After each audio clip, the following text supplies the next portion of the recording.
Playing the wrong tune in the wrong key. Gig nightmares for you and me. Song changed keys and I wasn't ready. Gig nightmares for you and me. Another key change, oh God, oh no. Gig nightmares for you and me.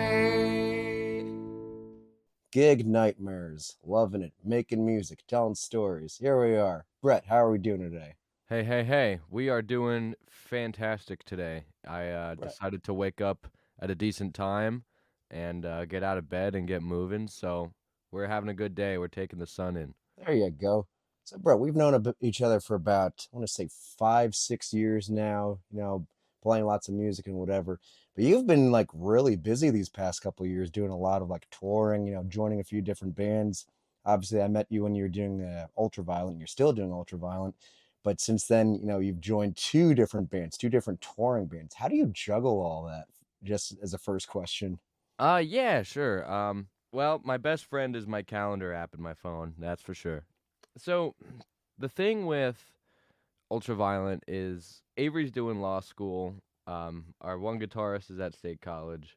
So, like, playing shows with those guys, as much as I want to do it more often, sometimes it can be difficult. We've been trying to find some ways to play some more shows, but right now, a lot of our time is being spent writing some new music. We're about to film some music videos here in the next 2 months or so. So that's basically what we're tackling right now. So while the Ultraviolent guys are doing that, the Galactic guys, like I just got off a month and some change tour. It was a full U.S. tour and some Canada dates as well. And then whenever I'm not on the road with them, if Monument has a gig or two, or say like a weekend or something, if I'm free, I can do it. Um, Basically, what I'm doing right now is music is how I'm been making my money for the last few years. It's pretty sick to be able to say that that's what I'm doing, but it gives me some more time to focus on all three things at once. Like if I was trying to juggle all of these three things and like a full-time job on top of it, then I mean it'd probably be a little much for me. But the way it is now, and I mean it's I've been able to sustain myself for a hot second here, so I'm just trying my best to keep that up and grow it more and just see where it goes. That's awesome, dude. I'm happy to hear that's all working out for you. So, I'm curious, how did you actually end up getting those two gigs, Monument and then Galactic? Because, I mean, those are fairly big name bands, obviously like all the touring and different cool opportunities you get there. Yeah, so the bass player for Monument of a Memory, Josh, he hit me up one day after I had posted like a video of myself playing some drums. And I had saw their post saying they were looking for a drummer, but I was just kind of like, I'm involved in a lot. I don't know if I could do it. Um, and it was maybe like a week after that. I just posted like a random drum video on socials, and he hit me up and he's like, "Hey man, we're looking for like a fill-in drummer for this album release tour that we're doing." And prior to that, I had never been on a tour, so to be able to get an opportunity to fill in for a band like that and go on a tour on top of that was pretty sick. So I was like, yeah, I mean, if I could get off work, because I was working at the time. I was like, if I can get off work, I mean, yeah, count me in. So basically, what happened there was I took the opportunity. I played with them, and dude, like I had it. It was the first time that I played drums for like a metalcore band or any kind of heavy drums live since I was probably 14 years old, back when I used to drum for Ultraviolent, back when we first started. So, excuse me. So for me, it was really refreshing.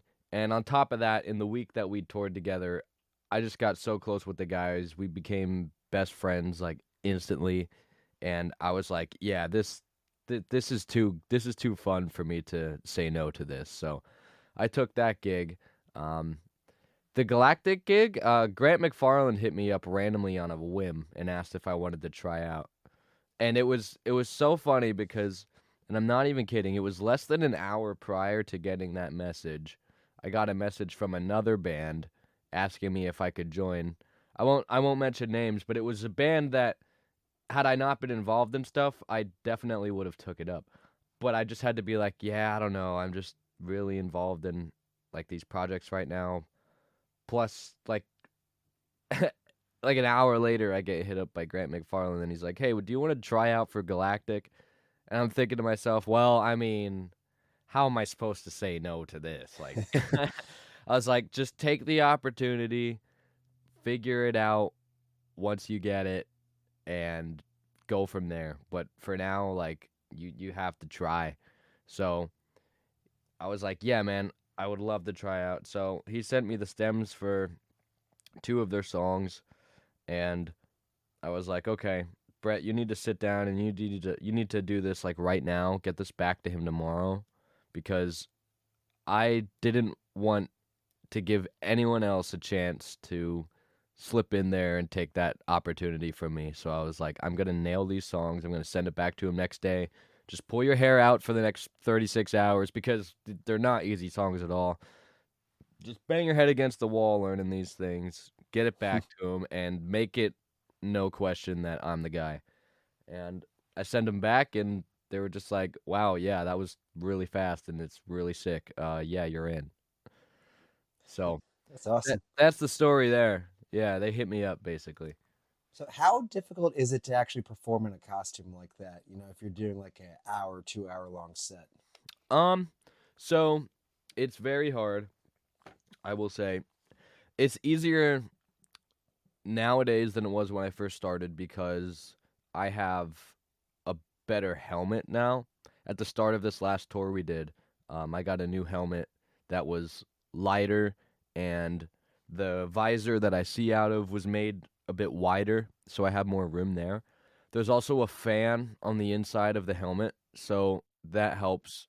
I will say the fan serves more of a purpose as far as keeping the visor from fogging up rather than keeping myself cool, because I definitely walk off stage sweating every night. Like I'm not somebody who sweats like very easily, but every single night with Galactic I am drenched when I take off that costume, and it's gross and it's awful. Makes for a good But workout though. yeah, yeah, it makes for a good workout, and I've never thanked venue showers harder in my life than after joining this band.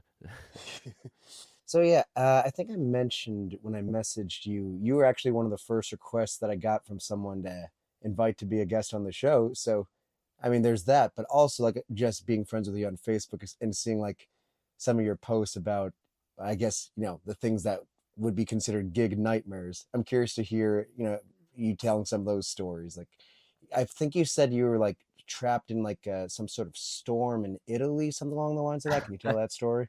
Um, yeah, so well, I'll just tell the most recent one that happened, because you hit me up and you were like, "Hey man, I do this Gig Nightmares podcast." And it was so funny because as soon as I read that message, my initial thought was like, "Please just give me a hot second. I'm literally living in one right now. This is going to I will tell this story later. Just let me get home." So that was like really funny timing. But yeah, so we just got done doing two one-off gigs. We did one in Arizona and we did one in Italy. So we were gone for about a week. It was Lucca Comic Con. It's like a really big festival that they do over in Italy every year, and we didn't get to play it last year because of that rainstorm that happened. The gig got canceled, which, funny enough, we were there 3 days early, and it was nice every single day except for when we were supposed to play. But it was okay because we had a whole European tour planned around that date, so it's not like we went over there for nothing. So it was fine. I mean, it sucked not to play because, it's an open air festival gig. Like, it was gonna be sick. So we went back there this year, and everything was for the most part, pretty smooth the entire time up until the day that we're supposed to come home. The day that we're supposed to come home, we're at our hotel, and the bus comes to pick us up at noon, and our flight is in Rome at 5:30, which at this point Rome was about 3.5 hours away from where we were staying. So we had figured we'd get to the airport around 3:30. 2 hours, all right, we've done worse. It could be better, but it is what it is. This is what we have to work with. Cool. So the driver hops out, and she didn't speak English at all, which, we're in Italy, so rightfully so. But that created a very tough language barrier, considering all the drivers in Italy that we had prior spoke both Italian and English. So, we could at least work some things out. This was the first time that she didn't understand what we were saying at all. So it made it tough, and it was like, all right, well, let's throw our gear in the bus. Let's get on the bus. So we get on the bus, and one of our guys pulls a GPS up just because they're curious, how far is the place? And they see that there's 3 different routes that we can take to get there, and one of them is about a half hour longer than the others. So we're driving, and it turns out that the bus driver takes the route that was the longest route on the GPS. Oh, And we're thinking to ourselves, like, okay, they're from here, we're not. Like, maybe they know a way that, the GPS doesn't tell you. You know how it can be that way sometimes. sure. So we're just like, all right, whatever, fine. We're about 2 hours into the drive or so, and we stop at this gas station. And we try to ask her, how long are we going to be here? 5-10 minutes or so? And she's just like, oh, yeah. And we're like, oh, okay, I don't know what you said, but I'm sorry. So we get out, and we go to the gas station. We come right back out to the bus, and we're sitting down, and we're all outside the bus. The bus driver is nowhere to be found, and the bus is locked. We're like, okay, guess we'll just wait for the bus driver to come back. We're waiting. 15 minutes goes by. 20 minutes goes by, and we're like, dude, what is going on? We gotta get to this airport, now. 25 minutes goes by, and finally, she comes walking out of the gas station at a comedically slow pace, like it had to be a movie. Like she could not have walked any slower without it being, intentional that she was trying to make us late or something. Yeah. She's walking, and we're all trying to be like, hey, we gotta go here, we gotta go. And she just laughs and opens up the door. We're like, okay. So we get in the bus. We all load in the bus. She gets in the bus for a moment. She grabs something, walks back out of the bus, and then sits down on the curb outside. Huh? With nothing, just staring at the sky, la-di-da-di-da. And we're like, dude, what are you doing? So I go to our tour manager. I'm like, hey, our bus driver just sat down on the curb outside. Can we, we got to get going. We got to do something. And he's like, are you serious? All right. So he pulls up Google Translate, and he goes outside, and I hear him speak into his phone being like, we have a flight. We need to be there at 4:30. We have to leave now. And then holds the phone up to her so she can listen. And this was the only time that she said anything that we could understand the whole time.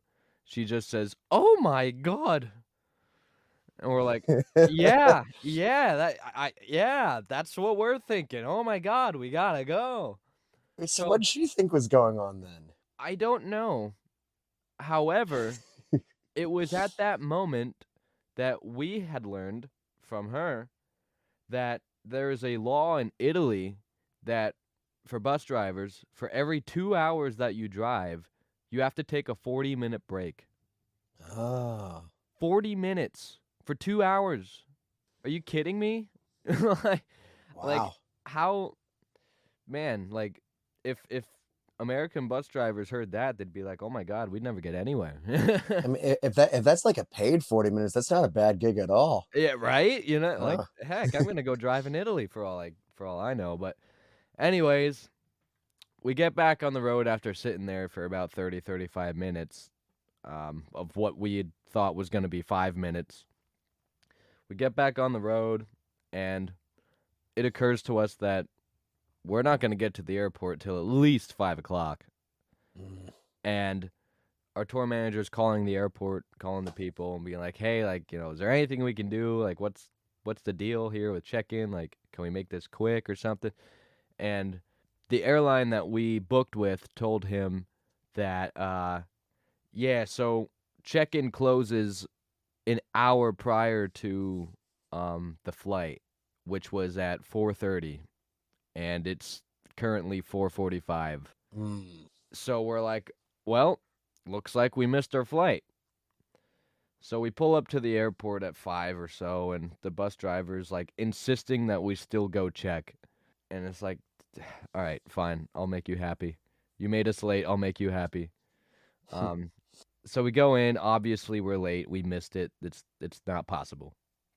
So this whole time we're like, we're kind of PO'd at the festival, because it's like, why didn't you send the bus earlier? Like, you should know about these laws, or like, you know, you should compensate for this. And I don't know, we were really upset. We're like, you know, we could have left at like 10 a.m. instead of noon, and we'd be here on time and everything would be fine. Like, Yeah. it's fine. But that's when the festival sent the bus out. So for the time being, we were upset with the festival, but things were about to change real soon.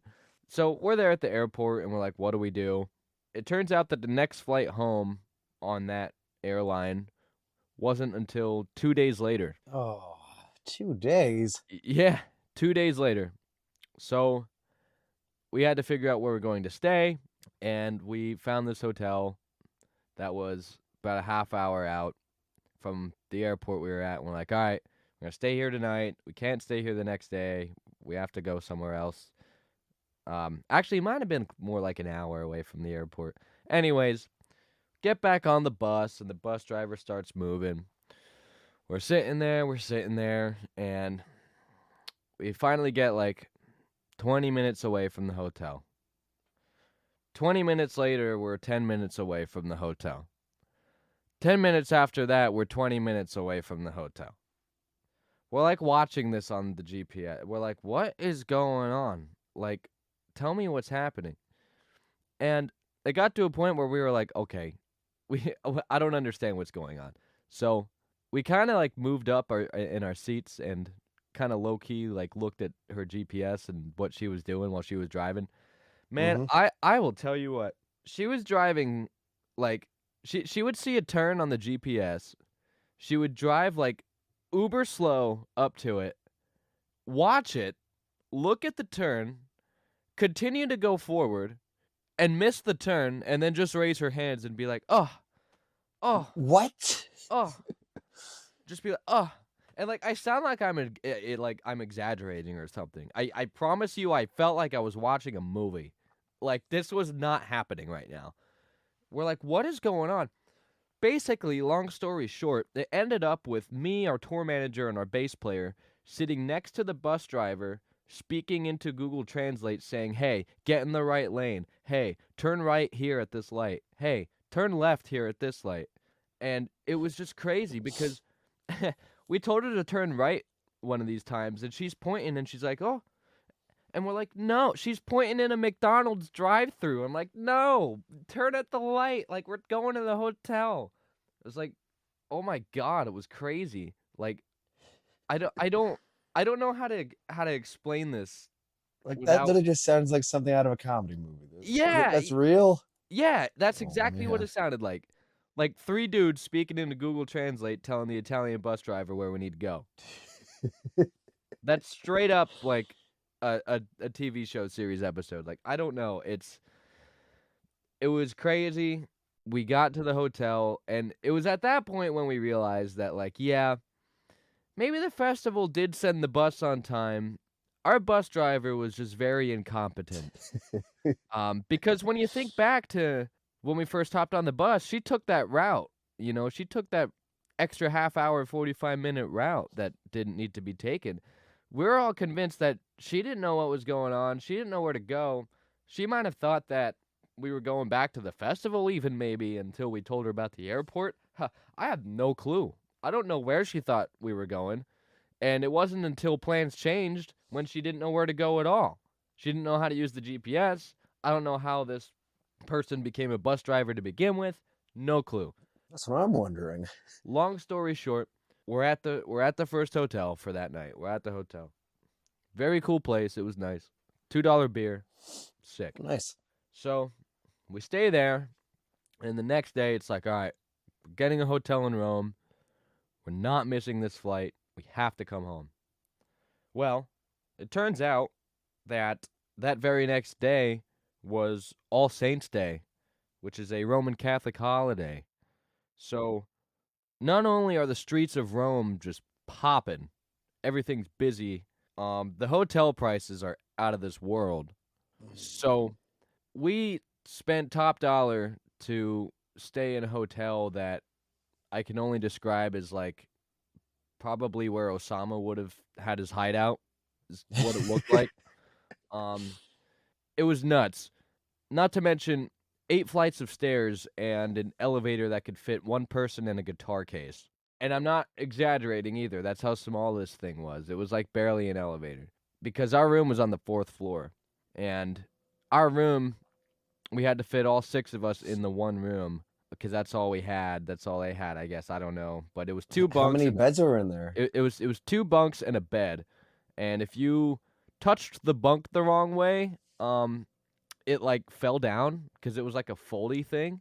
And like the joints where it like kept the bunk holding up, if you like tapped it wrong, the joints would like come apart and like the top bunk would fall down. So everyone that was sleeping on the bottom bunk, it was like, all right, hope you don't get like squished by the morning. So we're in the middle of Rome, and I'm laying on the bed, and I get this text from Max Bolton that says, hey, man, I run a podcast called Gig Nightmares. And I'm like, oh, boy, please, just wait. Because I don't know how this one's going to end. So, yeah, so we spent the day in Rome then. And that was a lot of fun. I'm glad that we got to see Rome because we initially weren't going to. You know, we landed in Rome, but we didn't get to check it out. So at the end of the day, you know, there's a silver lining. We did get to see Rome. We had some fun. We ended up making it home that next day. So thankfully for that. But you know, I was supposed to be home on Halloween, man, and we were not home till the early morning hours of the 3rd. So, Damn. Yeah, it sucked, but hey. I mean, I'm alive, so what can I say? I'm here. Yeah, and at least like that was a one-off, so it's not like you had more dates that had to be canceled or anything like that. Right, yeah, that would have been awful. It's crazy because we've been through so much as a band, like so much crazy shit, and it's insane how, despite all of the craziness, it always seemed to line up in a way where, knock on wood, so far, we've never had to like drop a show. Like we've always had something happen. Like on this last tour that we were on, like we had a drunk driver run into the back of our trailer, screwed up our trailer. Damn. And then like 12 hours later, we got sideswiped by a car. It and it happened on like an off day. So we spent our entire off day like dealing with the situation, which wasn't fun. But we didn't have to cancel a show or anything. Yeah. Our very next off day on the same tour, like the rear axle on our trailer just like went kaput. We had to like stop for like 5 hours, get a welder out or something to fix it. I don't know. Jeez. I went hiking in the meantime, but yeah, There you go. it was, again, that was on an off day. So like, thankfully, I mean, it ruined our off day plans multiple times, but we didn't have to cancel a show or, you know, take a pay cut or anything like that. So it just all kind of lined up, I guess, the best way you could want it to line up so far, thankfully. So, yeah, that's where we're at. But damn, to think like you've got, you know, really good gig nightmare stories that, you know, well, you're still mid-20s, right? So like, damn, it's Yeah, because like most of the people I've had on the podcast so far are people who have just been doing it for like decades and decades, you know, have like 3,000 shows under their belts. But it's like, no, like you can still experience all the nightmares that happen, you know. I don't know, like I started the show because like, you know, the average audience member or like a festival goer, they go see the show, you know, have their drinks and they go home. They don't really think about everything that goes into it, all the right. literal nightmares and like sometimes miracles that go into like making things still happen. Yeah, for sure. Ultraviolent, just the last show we played, like we had a crazy story with that one too. But yeah, man, I kind of lost my train of thought. I was gonna say something along those lines, but yeah, man, the nightmares, like I'm 25. I've been touring for maybe 3 years, which, that's nothing on some of these guys, but I've been touring a lot in these last 3 years, and I've been seeing a lot of things, and I'm thankful to be alive after some of the things that I've been through, man. But yeah, everything that goes into it, it's a 24-hour job, man. Like you don't clock out really, and sometimes you're running on E, and that's how some of these things happen. But you just got to keep pushing. That's for sure. All right. Well, I'm looking forward to just personally, I want to be doing this show for as long as I can. I want to be doing this for like years and years and just like eventually like follow up with some people that I interview early on and then just say, okay, well, here's what happened to you now. Oh, here's what happened to you then. Here's what's going on with you now. Because like the gig nightmares, they're only going to continue, for better or for worse. So yeah, I mean, at some point I want to follow up with you again and see what other crazy shit goes on. But Oh, I'm sure that there will be plenty more to be had. There always seems to be something on a tour that, goes yeah. down. Yeah, I want to throw out there, just as a little bonus, little mini gig nightmare. The last show that Ultraviolent played, we played up in New York, and a 3.5-hour drive turned into a 6-hour drive, because of traffic. Then we finally got there. We played the show, and then our set got cut short because the fire alarms went off because of our haze machine. Mm. Then we had to stand outside for 2 hours and have the fire trucks come, and even though we already knew what the deal was, there was no fire. But it was really cold outside, and yeah, we we uh we drove a heck of a way to get our set cut short. Not to anyone's fault but our own, I guess. I mean, I did ask and see if it was okay, and I was told it was all right, but we did it, and that's what happened, and now we went home. But it is what it is, There man. you go. Oh, All right. that's what I was gonna say. I was gonna say that, like, going through all of these so-called gig nightmares has given me a much better appreciation for, like, when something, I guess not appreciation, but like when something bad does happen, or if something does go down, I have a much easier time not getting so uptight or worried about it. I just laugh and smile my way through the whole thing, and I just say to myself, like, yep, this is going to be a funny one to tell people when I get home. Exactly. It's way easier for me to do that nowadays. There you go. I think that's the right attitude to have with it. Yeah, I mean, if you can have fun while you're going through it, and you can tell yourself, like, oh, this is a nightmare, like, here we go. Like, let's do it. This is the one. Like, let's get it over with. Yep. Like not this past Halloween, but the Halloween before 80s Revolution, we played at the Hard Rock and AC, and like it was a great gig. We play the lobby bar right outside of the arena, so like if there's anyone playing at the arena, you're guaranteed to have like 500-600 people, whatever. Yeah. But we're driving back, and at this point, I think it's maybe 1:30 or 2 in the morning. We're driving back. I carpool with the bass player, who's the band leader, and two of the girls who sing in the band. So we're driving back, and we're on Garden State Parkway going pretty fast. And all of a sudden, out of nowhere, there's just a deer on the highway, and we just mow that fucker down. And just blood and guts everywhere. Ooh. The girls are pretty horrified. I'm like, hell yeah, that was awesome. Let's do it again. So we're driving for about 3-4 minutes, and all of a sudden it starts smoking. Oh, great. It's like, oh, that's not good. And all the lights on the car are going crazy. So we pull off the exit. The second we pull over, the girls just run out of the car as fast as they can. And then they run back because they realize they forgot their bags. And yeah, we were pretty much just like stranded for a good couple hours. We were able to get like AAA and whatever, but it's like, Right. I don't know. It's obviously at the moment it sucked. Like, fortunately, it was a Saturday. We didn't have anything to do the next day or whatever. No gigs, no day jobs, whatever. But at the moment, it's still like, okay, well, it's freezing out here. We're all dressed in our 80s costumes. We look silly. We're just on the side of the road, but it makes for a good story, Yeah, of course, man. Yeah. Like, you can look back on it and be like, well, now I have something in the tank I can tell people when people say, "How was tour?" You know, that inevitable question. "How was the Yep. tour, man? Dude, how's everything going? How's the tour? How's it going? How's the music thing going for you?" Well, now you can tell them that you macked a deer, you know? All right. Well, before we wrap things up, is there anything you want to be promoting? Anything else you want to say to the wonderful people of the internet? Wonderful people of the internet, all I'm gonna say is that Ultraviolent's about to put out the best damn music that we've ever made in our lives, sometime next year. Just want you to know that. I'm looking forward to hearing that. Yeah, Monument of a Memory's got an EP finished. That's coming out soon.